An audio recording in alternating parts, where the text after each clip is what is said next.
بسم اللہ الرحمن الرحیم۔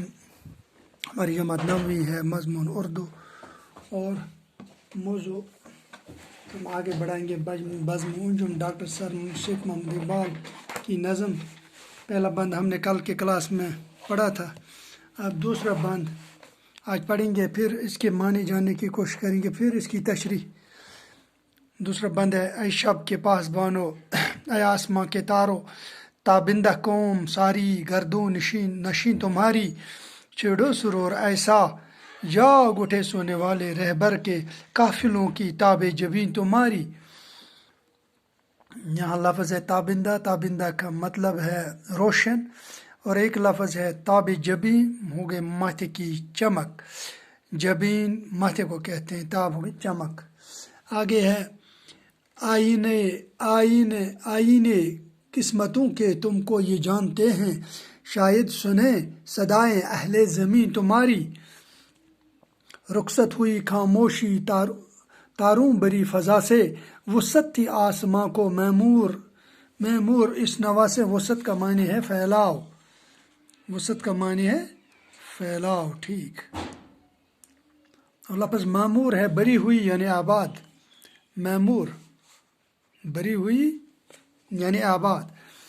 اب آخری بند: حسن ازل سے پیدا تاروں کی دل بری میں، جس طرح عکس گل ہو شبنم کی آرسی میں، آئین نو سے ڈرنا طرز کہن پہ اڑنا، منزل یہی کٹھن ہے قوموں کی زندگی میں، یہ کاروان ہستی ہے تیز گام ایسا، قومیں کچل گئی ہیں جس کی روا روی ہے، آنکھوں سے ہیں ہماری غائب ہزاروں انجم، داخل ہیں وہ بھی لیکن اپنی برادری میں، ایک عمر میں نہ سمجھے اس کو زمین والے، جو بات پا گئے ہم تھوڑی سی زندگی میں، ہیں جذب باہمی سے قائم نظام سارا، ہیں جذب باہمی سے قائم نظام سارے، پوشیدہ ہے یہ نقطہ تاروں کی زندگی میں۔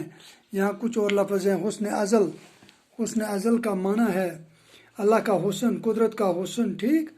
اسی طرح ہے دل بری، اسی طرح لفظ ہے دل بری کا معنی میں آپ کو بتاؤں گا۔ دل بری ہوگی خوبصورتی، محبوبیت، نوا کہتے ہیں آواز کو، ٹھیک۔ اچھا، اسی طرح آئینے نو، آئینے نو، ٹھیک، آئینے نو کو نیا قانون، نو طریق، ٹھیک۔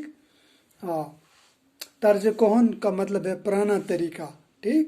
طرز کہن کا مطلب ہے طرز کہن، پرانا طریقہ۔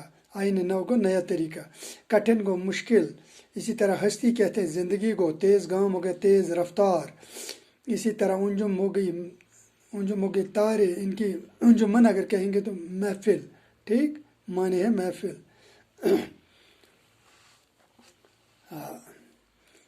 اسی طرح جذب باہمی، ایک دوسرے کو کھینچنا، پوشیدہ ہوگا چھپا ہوا، ٹھیک۔ اب اس کی تشریح، دوسرے بند کی تشریح تو: اے شب کے پاس بانو، اے آسماں کے تارو، تابندے قوم ساری گردوں نشین تمہاری، چھیڑو سرور ایسا جاگ اٹھے سونے والے رہبر کے قافلوں کی، رہبر کے قافلوں کی تاب جبیں تمہاری۔ تو اس کا آگے: آئینے قسمتوں کے تم کو یہ جانتے ہیں، شاید سنیں صدائیں اہل زمین تمہاری، رخصت ہوئی خاموشی تاروں بری فضا سے، وسعت آسماں کو معمور اس نوا سے۔ تو اس کی تشریح اس طرح سے ہے: فرشتہ تاروں سے مخاطب ہو کر کہتا ہے کہ تم رات کے رکھوالے ہو، تمہاری ساری قوم جو آسمان میں رہتی ہے روشن ہے، تم کوئی ایسا گیت چھیڑو جس سے تمام سوئے ہوئے انسان جاگ اٹھیں، تمہیں دیکھ کر قافلے اپنا راستہ پا لیتے ہیں، لوگ تمہیں اپنی قسمتوں کا آئینہ سمجھتے ہیں، اس لیے وہ شاید تمہاری بات سن لیں اور مان بھی لیں۔ یہ سن کر تاروں کی خاموشی ٹوٹ گئی اور ان کی آواز سے سارا آسمان آباد ہو گیا۔